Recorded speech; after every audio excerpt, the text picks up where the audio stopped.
پھر اللہ سبحانہ تعالیٰ فرماتے ہیں وَمَن يَعْمَلْ سُوءًا، اور جو کوئی عمل کرے گا برے.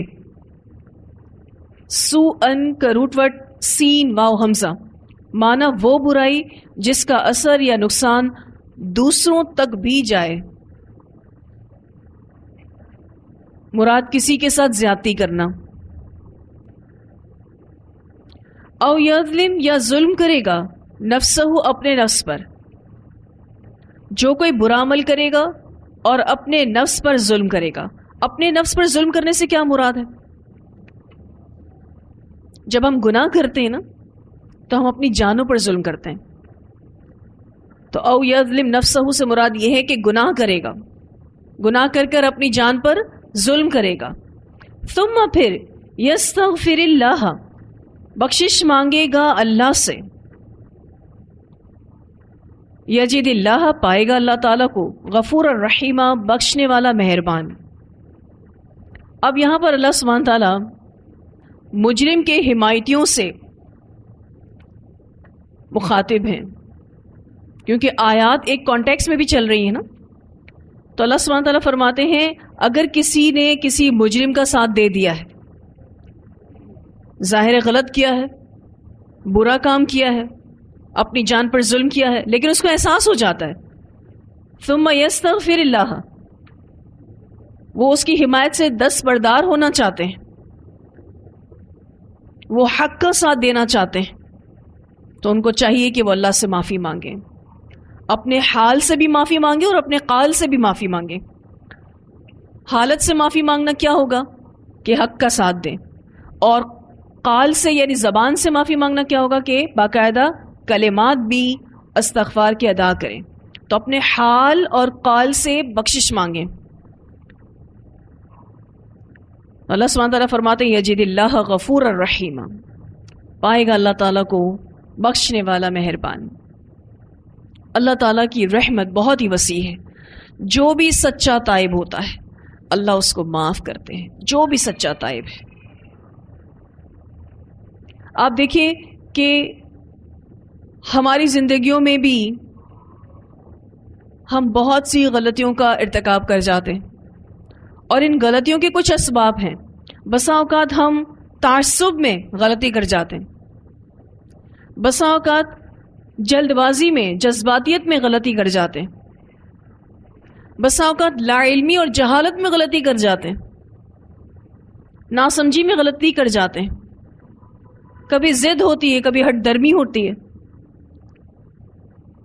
کبھی شیطان نے ورغلا دیا، کبھی کسی دوست کی باتوں میں آ گئے، کبھی کسی رشتہ دار کی باتوں میں آ گئے، کبھی اپنے خواہش نفس میں پڑھ کر کوئی غلطی کر گئے. تو غلطیاں تو ہم سب سے ہی ہوتی ہیں. اللہ سبحانہ تعالیٰ فرماتے ہیں جو بھی برا کرتا ہے، بات یہاں ویسے اس خیانت کے ٹاپک کے حوالے سے ہی ہو رہی ہے، لیکن یہ بات عام بھی ہے.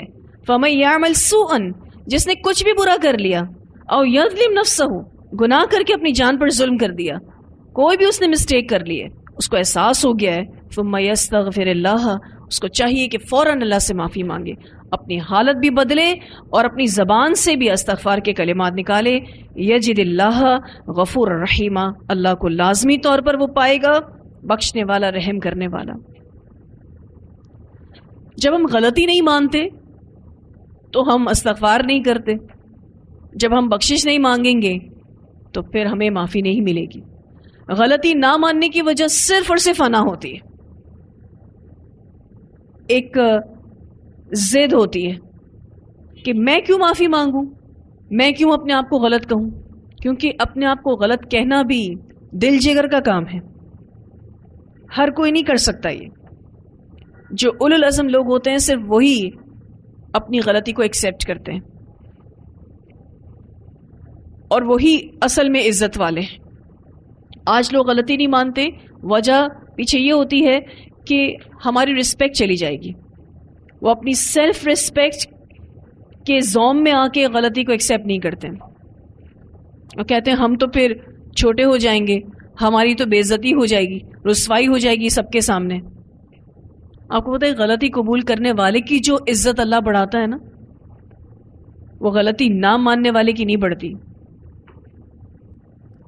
کیوں؟ کیونکہ غلطی قبول کرنے والا اللہ سے بخشش مانگ رہا ہوتا ہے، اور جب اللہ معاف کر دیتا ہے تو اللہ اس کی عزت کو بڑھاتا ہے، اللہ اس کے رتبے کو بڑھاتا ہے۔ تو اگر ہم میں سے کسی سے بھی کوئی غلطی ہو جائے، اس کا کوئی بھی سبب ہو، بس اوقات ہم کہتے ہیں میں جلد بازی میں یہ غلطی کر گئی، کبھی آپ کہتے ہیں میں ایموشنل بریک ڈاؤن میں یہ غلطی کر گئی، یعنی جذباتی بہاؤ میں آ کے میں یہ غلطی کر گئی، ایکسیپٹ کر لیں، قبول کر لیں، معافی مانگ لیں، اللہ معاف کرنے والا ہے۔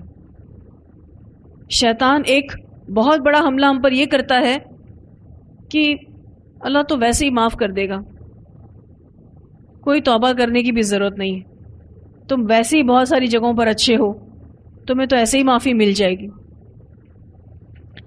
توبہ استغفار یہ تو ویسے بھی ہم غلطیوں کا احساس پائیں یا نہ پائیں ہمیں کرتے رہنا چاہیے۔ نبی اکرم صلی اللہ علیہ وسلم دن میں کتنی بار استغفار کرتے تھے؟ 100 بار۔ یقین مانیے کہ کتنی غلطیوں کا تو ہمیں احساس بھی نہیں ہوتا اور وہ ہم کر جاتے ہیں۔ تو جو بھی استغفار کرے گا یجد اللہ غفور الرحیم، ومن یکسب اور جو کوئی کمائے گا اثما گناہ، فانما تو بے شک یکسبہ کماتا ہے اس کو، علی نفسی اوپر اپنی جان کے، یکسبہ ہو کی ضمیر اس گناہ کے وبال کی طرف جا رہی ہے۔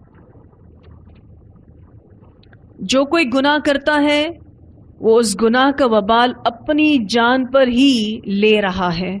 وکان اللہ اور ہے اللہ تعالیٰ علیما حکیما علم والا حکمت والا۔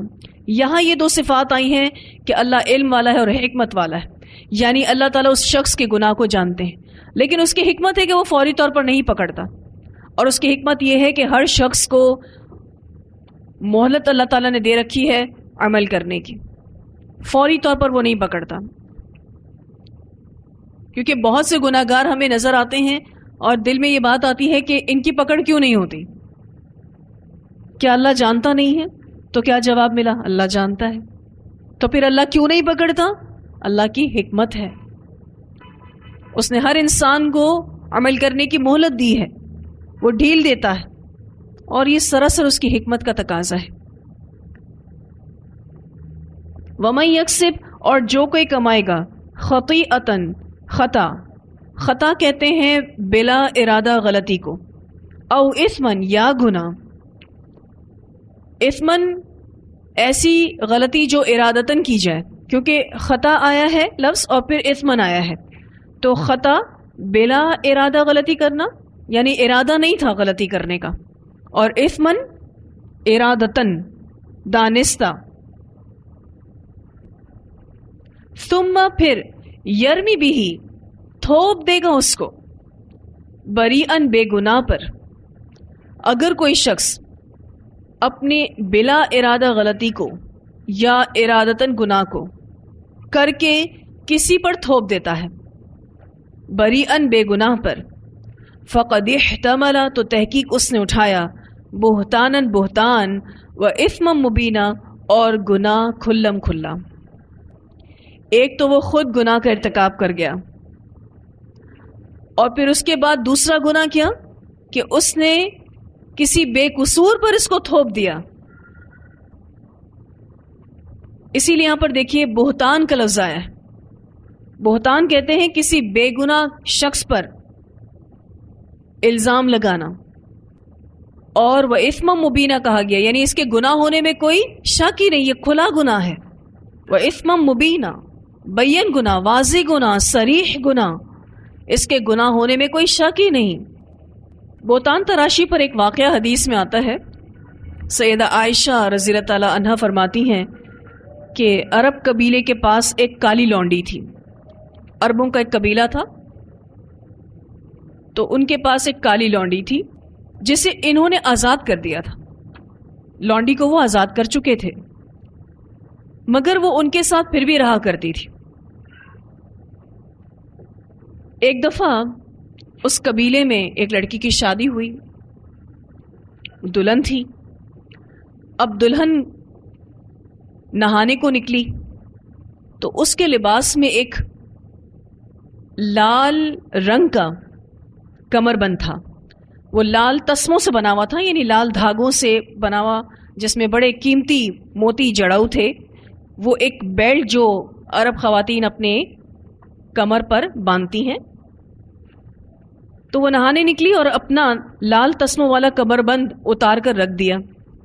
ایک چیل آئی جو اس کو گوشت سمجھ کر جھپٹ کر لے گئی، کیونکہ لال رنگ کا تھا اور دھاگے دھاگے سے تھے، تسموں سے بنا ہوا تھا. وہ سمجھی شاید گوشت کا ٹکڑا ہے، اٹھا کر لے گئی. لوگوں نے کمر بند تلاش کرنا شروع کیا.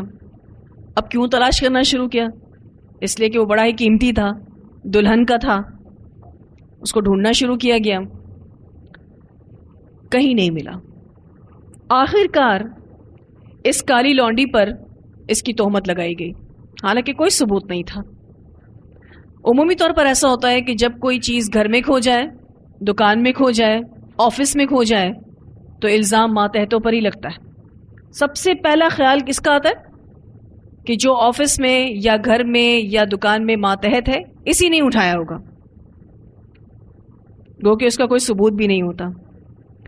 بالکل وہی چیز اس قبیلے کے لوگوں نے کی کہ لونڈی پر تہمت لگا دی. وہ کہنے لگی کہ ان لوگوں نے میری تلاشی لینا شروع کی. وہ کہتی رہی کہ میں نے نہیں چرایا، لیکن انہوں نے اس کی تلاشی لی، یہاں تک کہ وہ کہتی ہے کہ میری شرمگاہ بھی دیکھی. اصل میں انہوں نے، قبیلے والوں نے اس کالی لونڈی کو دھمکی دی تھی کہ اگر تم نہیں بتاؤ گی کہ وہ کمر بند کہاں ہے تو ہم تمہیں برہنہ کر دیں گے. اور انہوں نے واقعی اس کو برہنہ کیا. اب یہ لونڈی اپنا واقعہ سنا رہی ہے. کہتی ہے اللہ کی قسم میں ان کے پاس کھڑی تھی کہ وہی چیل گزری جس نے کمر بند پھینک دیا اور وہ ان کے درمیان گرا. میں نے کہا یہ ہے وہ کمر بند جس کی تم مجھ پر تہمت لگا رہے تھے، حالانکہ میں اس سے بری تھی. میں نے یہ غلطی کی نہیں تھی، میں نے یہ جرم کیا ہی نہیں تھا، لیکن تم مسلسل مجھ پر یہ الزام لگا رہے تھے. اب اسے سنبھالو، یعنی یہ کمر بند اٹھا لو. پھر وہ لڑکی یعنی وہ کالی لونڈی رسول اللہ صلی اللہ علیہ وسلم کے پاس آئی. اب یہ کیسے آئی آپ صلی اللہ علیہ وسلم کے پاس؟ اس نے قبیلے والوں کو کہا کہ میں یہاں سے جانا چاہتی ہوں. قبیلے والوں نے اس سے بڑی معذرت کی، بڑی معافیاں مانگی کہ ہم سے غلطی ہو گئی، ہمیں معاف کر دو اور ہمارے ساتھ ہی رہو. کیونکہ آپ ان کا تعلق پچھلی اس بات سے بھی جان سکتے ہیں کہ اس کو آزاد کر دیا گیا تھا، لیکن اس کے باوجود بھی وہ اٹیچمنٹ تھی قبیلے کے ساتھ تو وہ وہیں رہ رہی تھی.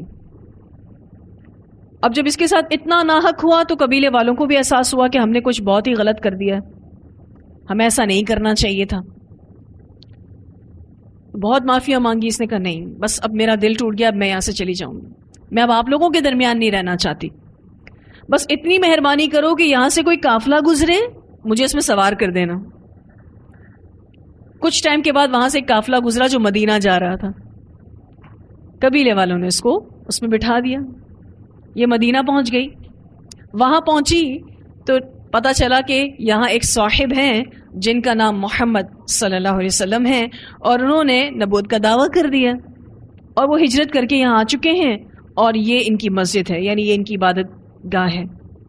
یہ نبی اکرم صلی اللہ علیہ وسلم سے ملنے گئی. آپ صلی اللہ علیہ وسلم سے متاثر ہو گئی، اسلام قبول کر لیا. اس کا کوئی نہیں تھا، نہ گھر تھا، نہ کوئی رشتہ دار. نبی اکرم صلی اللہ علیہ وسلم نے مسجد نبوی میں اس کا خیمہ لگوایا اور اس نے مسجد نبوی میں رہنا شروع کر دیا. آتے جاتے لوگوں کو دیکھتی تھی، نمازیں ہو رہی تھیں، تعلیم ہو رہی تھی. اس کے دل میں بھی یہ جذبہ پیدا ہوا کہ یہ اسلام کے لیے کچھ خدمت کرے. آئی نبی اکرم صلی اللہ علیہ وسلم کے پاس، کہتی ہے کہ میں پڑھی لکھی نہیں ہوں، میں کوئی اور خدمت تو نہیں کر سکتی، میں چاہتی ہوں کہ میں مسجد نبی کی صفائی کروں، تو آپ مجھے اس کی اجازت دیں.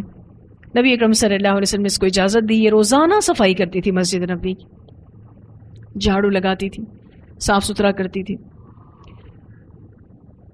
ایک دن اس کی طبیعت کچھ خراب ہوئی، ناساز ہوئی، رات کو وہ فوت ہو گئی. صحابہ کرام چونکہ نبی اکرم صلی اللہ علیہ وسلم اپنے خیمے میں جا چکے تھے، اپنے گھر جا چکے تھے یوں کہہ لیجئے، تو آپ صلی اللہ علیہ وسلم کو اٹھایا نہیں اور اس عورت کی تدفین کر دی. دوسرے دن نبی اکرم صلی اللہ علیہ وسلم آئے تو پوچھا وہ عورت نظر نہیں آ رہی جو صفائی کرتی تھی، کیا ہوا؟ تو صحابہ کرام نے ساری بات بتائی کہ یوں وہ کل رات کو فوت ہو گئی، تو ہم نے آپ کو بتائے بغیر اس کی تدفین کر لی. نبی اکرم صلی اللہ علیہ وسلم نے فرمایا تم نے مجھے بتایا کیوں نہیں؟ اب مجھے اس کی قبر پر لے جاؤ. رسول اللہ صلی اللہ علیہ وسلم بذات خود اس کی قبر پر گئے اور نماز جنازہ پڑھائی. اور آپ کو پتہ ہے نا، جس کے لیے نبی اکرم صلی اللہ علیہ وسلم نماز جنازہ پڑھائیں، ایمان کی حالت میں فوت ہوا ہے تو اس کے لیے بخشش کا وعدہ ہے. تو حضرت عائشہ کہتی ہیں کہ وہ کبھی کبھی میرے پاس آیا کرتی تھی، اور جب بھی وہ میرے پاس آتی تھی وہ ایک شعر ضرور پڑھتی تھی جس کا ترجمہ یہ ہے کہ کمر بند کا دن ہمارے پروردگار کے عجائبات میں سے ہے. وہ جو بیلٹ چیل اٹھا کر لے گئی تھی وہ دن بہت اسپیشل تھا. اسی واقعے نے تو مجھے کفر کی سرزمین سے نجات بخشی تھی. یہ پورا واقعہ بخاری میں آتا ہے. اب آپ دیکھیے کہ اس پر بھی بہتان لگایا گیا تھا. گو کہ یہ اس وقت نان مسلم تھی، مسلمان نہیں ہوئی تھی، لیکن اللہ تعالیٰ کی مدد کیسے آئی اس کے لیے. اس سے ایک بہت اہم سبق بھی ملتا ہے جو کہ آیتوں کے حوالے سے تو نہیں ہے لیکن اس حدیث سے ملتا ہے. وہ یہ کہ بہت ساری ایسی سچویشنز آپ کی زندگی میں ایسی آتی ہیں جو آپ کو کسی صورت پسند نہیں آتی، وہ آپ کے لیے بہت زیادہ تکلیف دہ ہوتی، لیکن جب آپ اس میں صبر کر جاتے ہیں، اللہ کی مدد کا انتظار کرتے ہیں، تو اللہ سبحانہ تعالیٰ پھر آپ کو ایسے خوبصورت دن عطا کرتا ہے اس تکلیف کے وقت میں صبر کرنے کی وجہ سے، اور ایسی نعمتیں عطا کرتا ہے جس کا آپ سوچ بھی نہیں سکتے. کیونکہ وہ رب ہے نا، وہ رب کائنات ہے، وہ جانتا ہے کہ میرا بندہ کس تکلیف سے گزرا اور اس نے صرف اور صرف اللہ کی خاطر صبر کیا. پھر اللہ سبحانہ تعالیٰ فرماتے ہیں وَلَوْلَا فَضْلُ اللَّهِ عَلَيْكَ، اور اگر نہ ہوتا فضل اللہ کا آپ پر، یعنی آپ صلی اللہ علیہ وسلم پر، وَرَحْمَتُهُ، اور رحمت اس کی، لَهَمَّتْ، البتہ ارادہ کر لیا تھا. ہمت کہتے ہیں ایسا ارادہ جو دل میں ہو اور آپ اس پر غور کر رہے ہوں کہ اس کو عملی جامہ کیسے پہنائیں گے. طائفتن، ایک گروہ نے، منہم، ان میں سے، ان یضلوک، یہ کہ بہکا دیں گے آپ کو. اللہ سبحانہ تعالیٰ نبی اکرم صلی اللہ علیہ وسلم سے فرما رہے ہیں کہ یہ اللہ کا فضل اور اس کی رحمت تھی کہ آپ صلی اللہ علیہ وسلم اس گروہ کی گمراہی سے بچا لیے گئے. اس گروہ نے تو پورا ارادہ کر لیا تھا کہ وہ آپ کو بہکا دیں گے. ان یضلوک، یعنی حق فیصلے کو آپ صلی اللہ علیہ وسلم پر مشتبہ کر دیں گے، حق فیصلے کے بارے میں آپ کو کنفیوز کر دیں گے. انہوں نے تو پورا ارادہ کر لیا تھا. تو اللہ تعالیٰ نے آپ کو بچایا. اگر آپ صلی اللہ علیہ وسلم یہ غلط فیصلہ کر جاتے تو اس کا نتیجہ صرف یہ نہیں نکلتا کہ مجرم بچ جاتا اور بے قصور کو سزا ہو جاتی، اس کا بہت بڑا اور خطرناک نتیجہ یہ بھی نکلتا کہ مسلمانوں کی ساکھ خراب ہو جاتی. مسلمانوں کی ساکھ کیا ہے؟ کہ وہ عدل و انصاف کرنے والے ہیں، تو اس کو نقصان پہنچتا. تو اللہ سبحانہ تعالیٰ فرماتے ہیں اور اگر نہ ہوتا فضل اللہ کا آپ پر، یعنی آپ صلی اللہ علیہ وسلم پر، اور اس کی رحمت، البتہ ارادہ کر لیا تھا ایک گروہ نے، منہم، ان میں سے، ان یضلوک، کہ وہ بہکا دیں گے آپ کو. وہ گروہ کن کا تھا؟ طعمہ اور اس کے قبیلے والوں کا. وما یضلون، اور نہیں وہ بہکاتے، الا مگر، انفسہم، اپنے نفسوں کو. اس کا ایک معنی یہ ہے کہ یہ منافقین آپ کو گمراہ نہیں کر سکتے بلکہ یہ اپنے آپ کو گمراہی میں ڈال رہے ہیں. اس کا دوسرا معنی بھی کیا جاتا ہے، وہ یہ کہ ان کے گمراہ کرنے کا وبال خود انہی پر ہوگا، یعنی یہ اپنی عاقبت خراب کر رہے ہیں. وما یضلون الا انفسہم وما یضرونک، اور نہیں وہ نقصان دے سکتے آپ کو، یعنی آپ صلی اللہ علیہ وسلم کو، من شیء، کچھ بھی، اس سے آپ صلی اللہ علیہ وسلم کو کوئی نقصان نہیں پہنچے گا. البتہ یہ ضرور اللہ کے ہاں مجرم ہوں گے. آپ صلی اللہ علیہ وسلم مجرم نہیں ہوں گے، یہی اللہ کی نظروں میں مجرم ہوں گے. کون مجرم ہوں گے؟ یہ منافقین. وانزل اللہ، اور نازل کی اللہ نے. اب یہاں پر اللہ تعالیٰ نبی اکرم صلی اللہ علیہ وسلم پر جو دوسرا فضل ہے اس کا ذکر کر رہے ہیں، کیونکہ پہلا فضل کیا تھا کہ اللہ نے آپ کو گمراہی سے بچا لیا، جو کہ آیت کے ابتدا میں آ رہی ہے بات وَلَوْلَا فَضْلُ اللَّهِ عَلَيْكَ وَرَحْمَتُهُ، بات یہاں سے شروع ہو رہی ہے. اب یہاں سے وَأَنزَلَ اللَّهُ سے بات شروع ہو رہی ہے دوسرے فضل کی.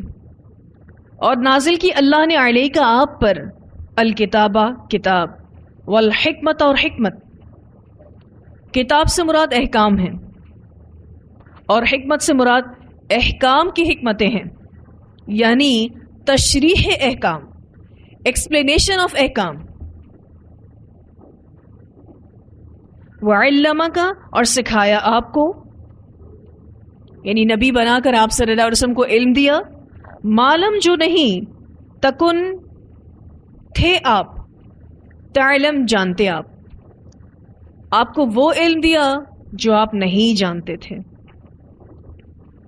نبی بنانے کے بعد آپ صلی اللہ علیہ وسلم کو اللہ تعالیٰ نے علم سکھایا، وہ علم جو نبی اکرم صلی اللہ علیہ وسلم کے پاس نہیں تھا، آپ اس کو نہیں جانتے تھے. وَكَانَ فَضْلُ اللَّهِ، اور ہے فضل اللہ کا، علیکہ آپ پر، عظیمہ بہت بڑا. یعنی اور بھی بہت سارے فضل ہیں جو اللہ تعالیٰ نے نبی اکرم صلی اللہ علیہ وسلم پر کیے ہیں. یہاں فی الوقت دو کا ذکر ہے.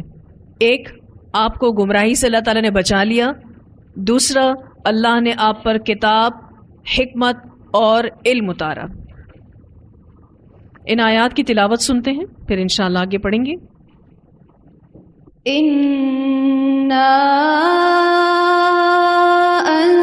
أنزلنا إليك الكتاب بالحق لتحكم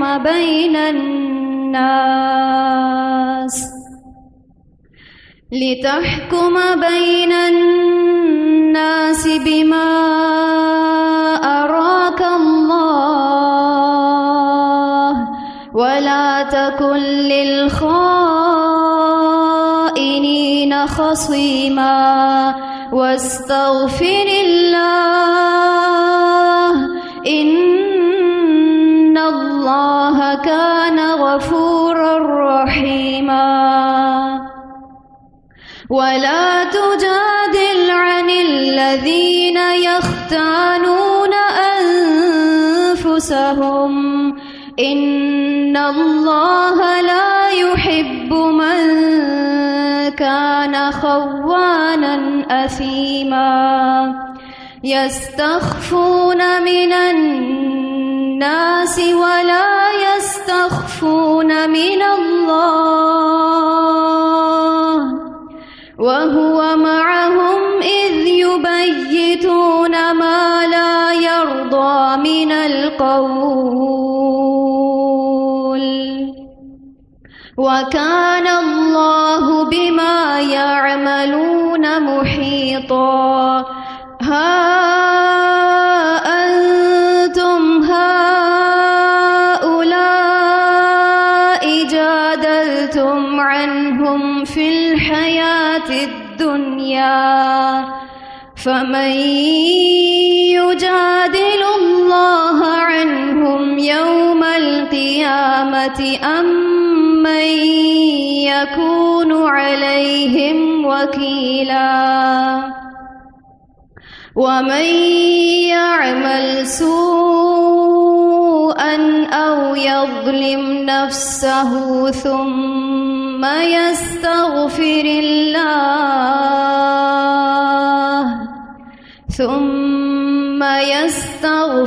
الله يجد الله غفورا رحيما. ومن يكسب إثما فإنما يكسبه على نفسه وكان الله عليما حكيما. ومن يكسب خطيئة أو إثما ثم يرم به بريئا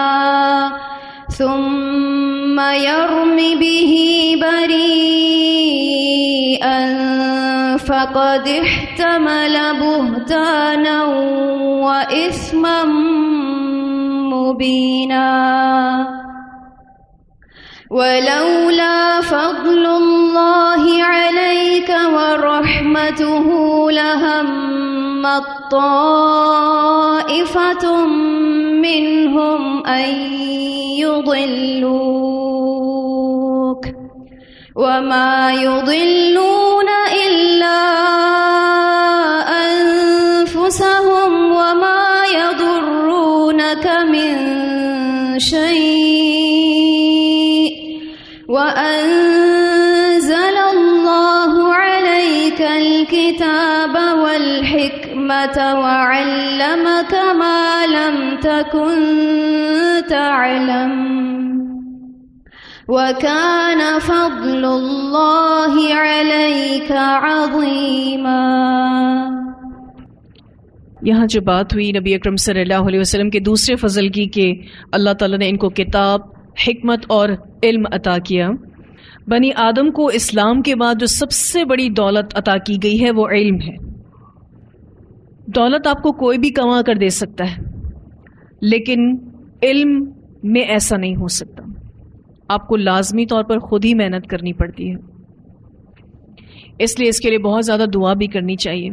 یہ دعا خود اللہ تعالیٰ نے قرآن پاک میں ہمیں سکھائی ہے، رب زدنی علما. آج علم کی طلب نہیں ہے، اسی لیے آپ دیکھیے کہ علم اس طریقے سے پھیل بھی نہیں رہا، اور اگر کوئی سیکھ بھی رہا ہے تو طلب کے بغیر سیکھ رہا ہے، اسی لیے وہ اس پر عمل بھی اس طریقے سے نہیں کر رہا. یہ علم طلب کے بغیر صحیح معنوں میں حاصل ہو ہی نہیں سکتا. اور اسپیشلی قرآن اور سنہ کا علم، اگر اس کے لیے طلب نہیں ہے، آپ اگر طالب علم نہیں ہیں تو آپ اس کو ازبر نہیں کر سکتے، آپ اس کو حاصل نہیں کر سکتے. اور اگر تھوڑا بہت کچھ پڑھ لیا بھی تو عمل نہیں کر سکتے. اسی لیے علم حاصل کرنے کے لیے طلب کی بہت ضرورت ہے. طالب علم چاہیے، اور جو طالب علم ہوتے ہیں ان کے ہر عمل سے ظاہر ہوتا ہے کہ وہ علم کے لیے حریص ہیں. اس سے ان کا پیٹ کبھی نہیں بھرتا. علماء آپ کو پتہ ہے نا، علم سے کبھی بھی سیر نہیں ہوتے، کبھی بھی نہیں تھکتے علم سیکھتے سیکھتے. اللہ سبحانہ تعالیٰ ہم سب کے علم میں اضافہ فرمائے.